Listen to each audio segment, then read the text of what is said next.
So today, the series finale, episode 8 of 8, it's tax planning. It's Tom and Susan's plan, which we've gone through Social Security, Medicare, long-term care, 401k, IRA planning, income planning, estate planning, and now today we're wrapping her up with tax planning.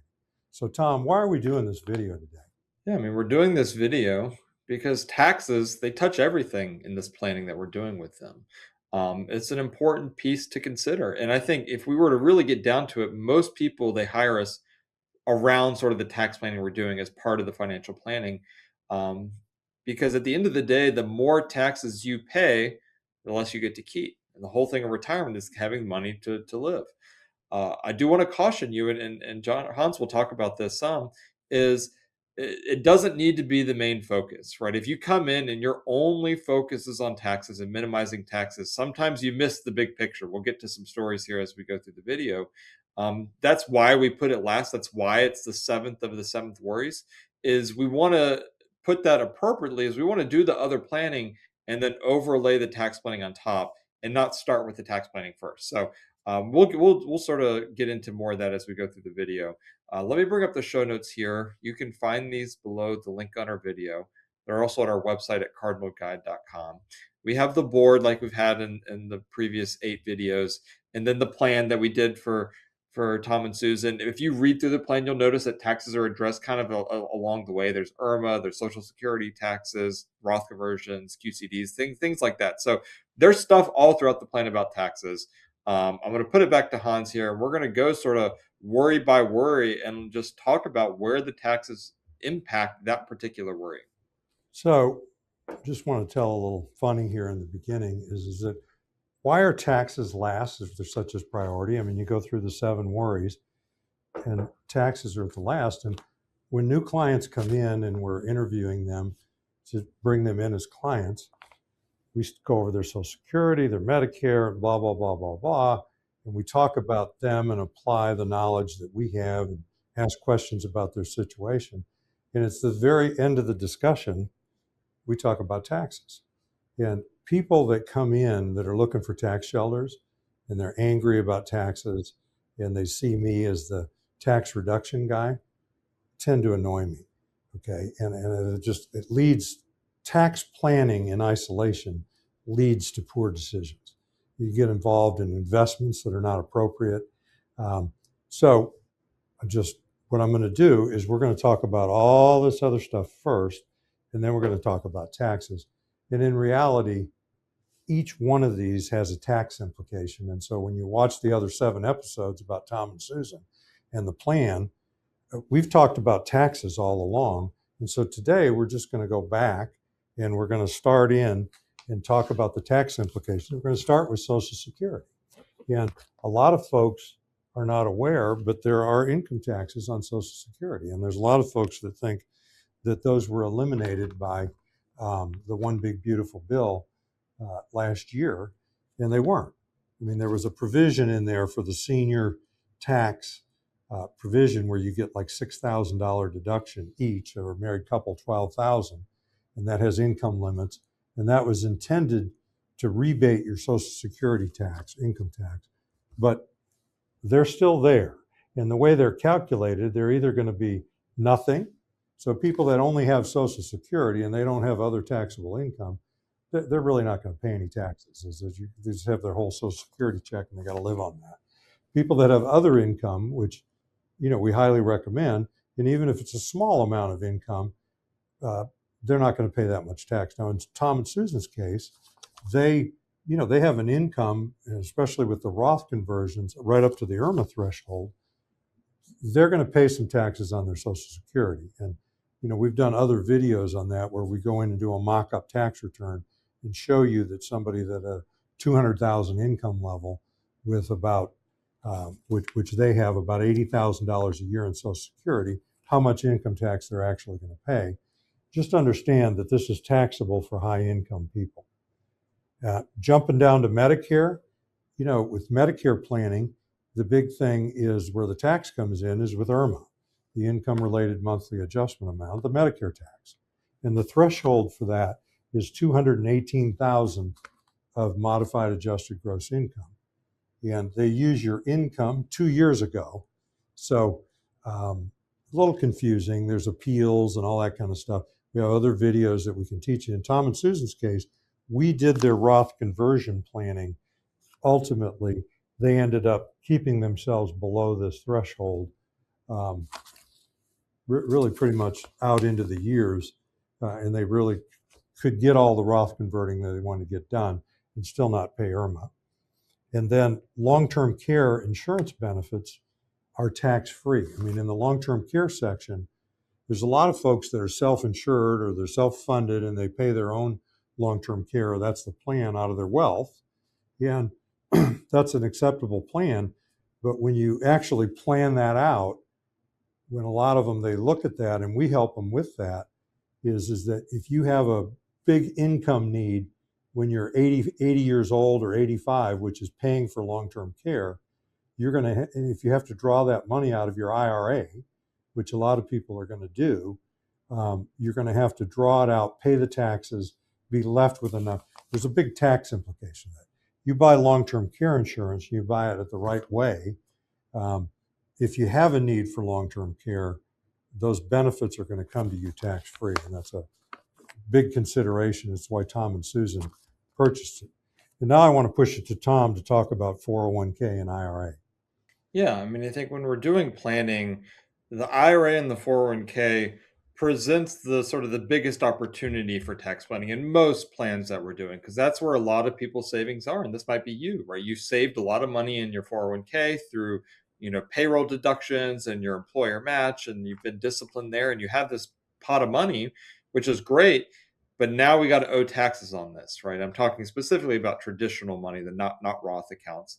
And so what a lot of we're doing is looking to see how do we get this money out of the IRA, out of the 401k at the best tax rate possible. Now, that's not necessarily in that individual year, right? I mean, we want to look at it over the life of the plan, not just any given year, right? Because at the end of the day, that's what we're trying to look at. Is minimize your lifetime taxes, not this year's taxes.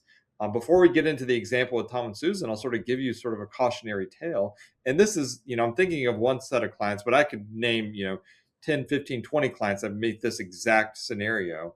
Is they were going along, they retired at 65, they learned about IRMAA, right? So they didn't like that. And so then they spent their whole, the rest of their 60s and early 70s trying to avoid IRMAA. So we're doing Roth conversions, we're pulling money out, but we're limiting ourselves up to that 218 limit, which in Tom and Susan's case was actually fine, right? And I'll show you the model in a second. But for other people, if you have more money in the IRA, it's caused a problem because now the client's coming in, they're turning 73, they have these RMDs happening, and they don't have a choice to take it. And it's pushing them into the IRMAA brackets, and that's going to be the case for the rest of their lives. So they spent the first, 8 years or so of their retirement avoiding IRMAA to pay IRMAA for the rest of their lives. And now they're sort of waking up and realizing that there was short-term kind of thinking, right? So let's avoid it this year because we don't want to pay it. But they didn't really consider what happens when RMDs take place. So when we're doing planning, I just want you to take the long picture approach, the long-term approach, and that might mean paying more now to avoid higher ones later. So with that sort of note, let me bring up sort of Tom and Susan's example. Again, this is in the plan, but I'm going to take us back into the software that we did some other videos on earlier in the series. Just as a quick reminder, these are the accounts that Tom and Susan have. They have about 1.8 between Tom and Susan, just a little under that in traditional IRA money. They had been doing some Roth conversion, so about 500,000 in Roth money, which is great. And then they also have some money in a taxable brokerage account, or what we would consider in the industry a non-qualified account, along with some cash. So that's sort of where their money is currently. There's more stuff. We're not going to go through every screen in the software, but one area that we're going to spend some time on today is this tax tab. And this is where we can really start projecting what their tax bill is going to be if they do Roth conversions or if they don't. Ultimately, what we recommended for Tom and Susan is to do Roth conversions up to the point that they avoid IRMAA. But that was not always the case, right? We worked with them to find where they were comfortable with, and I'll show you an alternative option that some people you might be considering as well. And so what we're looking at here on this chart is this blue shaded area. So I'll get rid of the green for a second. This blue shaded area is what their projected taxable income is going to be if they don't do any Roth conversion. So he's got a high income now, he's retiring, they're starting Social Security, and they're sort of going along, right? And then RMDs start at 73, they sort of go along here, and they're just kind of going to the future. So they're sort of managing it along the way. Not too bad, right? There's not a huge spike in taxes. That's one of the things I look at is, do we have a big spike in RMDs down the future? I'm not going to show it today because I don't want to spend too long on here. Where this really looks different is if I modeled one of them dying earlier. Right now, the model has both of them living to 95. In reality, one of them will probably die sooner than that, if not both of them. And there could be a prolonged period of time with one spouse filing taxes at a single tax filing rate. That's that widow's tax that we've talked about in the videos. And so that's really a big driver of why we're considering Roth conversions for them. And so then what I can do in the software is say, okay, we know that we want to do some Roth conversions. Then the question is how much? And so I have different various levels I can play around with. One of the important things, and again, I don't want to get too far in the details here, but we're assuming a terminal tax rate of 30%. Essentially, think about that is how much money would my kids have to pay on money that was left in a traditional IRA? 30% might be lower than actuality, but again, that's the number we're using for their plan. That kind of assumes if we don't do Roth conversions and there's money left in a traditional IRA, how much would the kids pay on that traditional IRA money? 30%. And so what we've done here is say, okay, let's convert up to the point of no IRMAA. So again, in 2026, that's 218,000 for a married couple. That is modified adjusted gross income, not necessarily taxable income. Those are different numbers. So we're looking at modified adjusted gross income, trying to keep that below. Granted, their income this year impacts their Medicare price 2 years from now, in 2028. We don't know what the 2028 IRMAA levels are, so we're going to use the 218 number that we do know, just to make sure we have some cushion there. But you'll see this green shaded area is what that looks like. So they're converting some, not huge amounts, but some over these next several years. But then you see it drop off, right? You see their income drop off, or that bar drop off. That's really demonstrating that what's being converted, we're done, happens in sort of their early 80s or so. So we're doing it over a longer period of time, but it's avoiding IRMAA, which they didn't like, and we're getting money over into the Roth account based off a lot of assumptions. And so we don't pay attention to this exact number real closely. Like, I mean, their exact savings is probably going to be different than this number. I don't think it will play out exactly like this. But directionally, when I'm comparing strategies against each other, I think it can be a helpful tool to look at. So again, at least in the projection, this is showing by doing the Roth conversions, their overall worth that's going to their inheritance to their kids is going to be better off to the tune of 522,000 to the positive, right? They have more money, more wealth, after tax wealth going to their kids, which was important to them. When I'd referenced this earlier, because we had played around with some different thresholds, and this again during the planning is a collaborative approach to see what makes sense. Is we looked at converting to the top of the 24%. There's a lot of plans that's what we're recommending because it's a very wide bracket. We can get a lot of money converted and still staying within the 24% rate. It does bring in some IRMAA cost, right? So that was the downside to doing that. But again, it's a lot more aggressive approach to Roth conversions. And these lines here are the different tax brackets. So the yellow line is the 22%, the orange line is the 24%. So at the 24%, we convert a lot more quickly, get it done, and then we have very low taxes sort of the rest of their life. So benefit of that is we really don't have much of an RMD problem at all because the conversions are done before their RMDs start.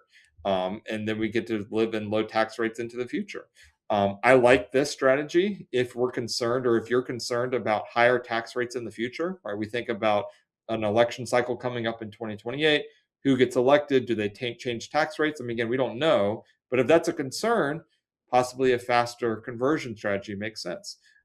If you had more money in a traditional IRA than Tom and Susan, we probably would need to be more aggressive than the IRMAA level to make a difference, right? That the example I told you, that's not Tom and Susan where they've delayed it. That's kind of their problem is they have too much in their IRA.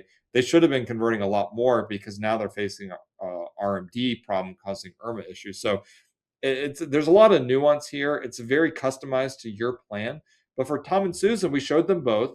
You'll notice this number is actually a little bit higher at the 24% rate, but not significantly. Like they're in the same range. And so what they decided and what we ended up putting in the plan is just to convert up to the point of no IRMAA. So again, I could spend all day talking about taxes and tax planning and stuff. You don't want to listen to me for too much longer on this. But again, this is some of the software we're using. It's some of the way we approach the planning on the Roth conversion piece specifically.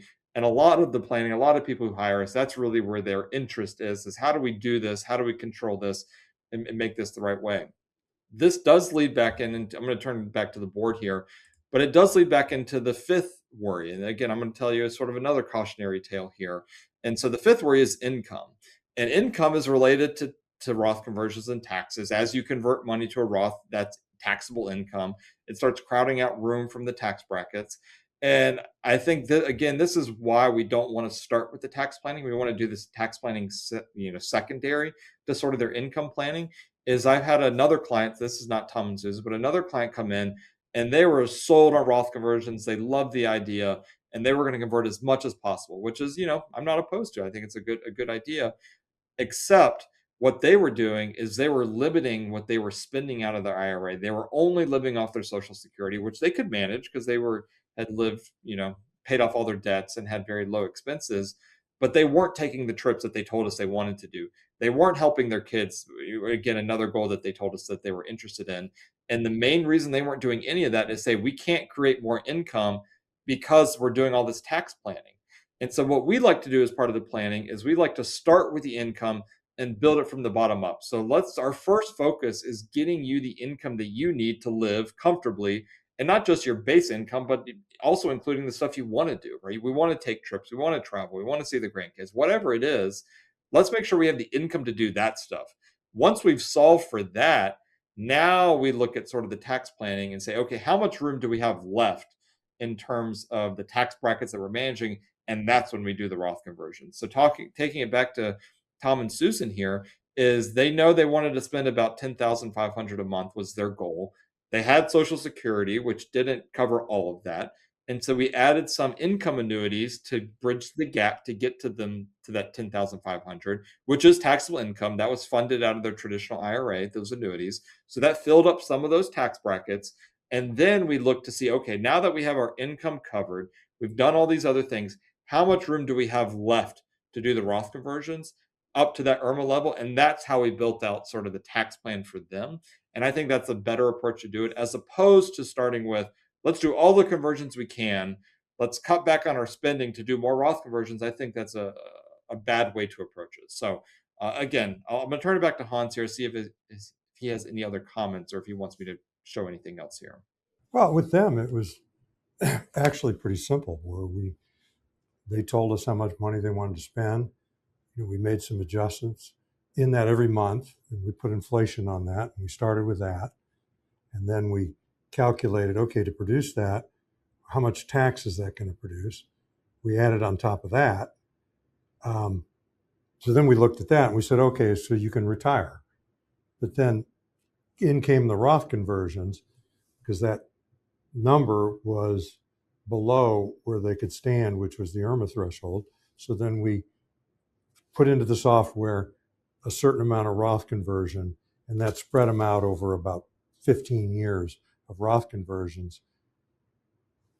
That's just number step. But the priority in this is the income plan. The priority is the bottom up, is looking at their spending first. That works for them. So moving on to estate planning. With Tom and Susan, again, one of them may not live to 90 or 95. One of them may be gone at 75 or 80 or 85. And the other one lives on for a lot of years. That's the widow's tax. This is that you go from you go from married filing jointly tax rates. It's like 410,000 is the top of the 24%, or 420,000, something like that. That cuts in half the top of the 24% bracket for a widow or widower is 210,000, where they're filing as a single taxpayer. So that's a big deal that we need to plan for, and we need to demonstrate to people, if there's an early passing, what that's going to do to all the planning. The 10-year rule on the IRA, so when they're both gone, if it's not it's going to be on the Roth or the traditional IRA. When their kids inherit the money at the end, the IRA money, they have 10 years to empty it. Much better a Roth because they're not going to pay any taxes on the emptying. If it's a traditional IRA, the kids are going to have 10 years to empty it, and they're going to have to pay taxes. So they're going to have to be real smart about their distributions. And in Tom and Susan's case, they have that son who they think is going to squander the money. And so, a trust was the answer for that. Although we're not putting the IRA in a trust. So more on that in other videos. Charity was important to them, is important to them, and we're going to use QCDs to make their charitable giving once they reach 70 and a half, or at least when Tom does. And then the Roth inherited at zero tax is just to point out that there's, the Roth, you still have the 10-year rule on the Roth, the kids do, but to empty it, but they're not going to be paying any taxes on that, which is huge. And the last worry that we're going over is taxes. That's the whole show. And I just wanted to make one specific point, is tax planning makes you money or earns you money or saves you money. Tax preparation, which we don't do tax preparation, that costs you money. So as financial planners, estate planners, retirement planners, we do tax planning, and then we don't do tax preparation. So I wanted to make that distinction. And this is the finale where we're done with Tom and Susan.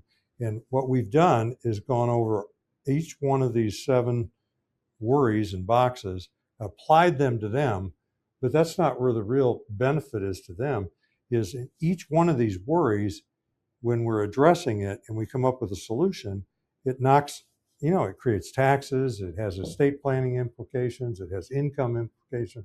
So it's really the mixture of all the decisions and then bouncing a decision against all the other 6 worries and then going back and remaking the decision. That's where the software is real helpful to arrive at one synchronized plan. So I want to bring Tom back on.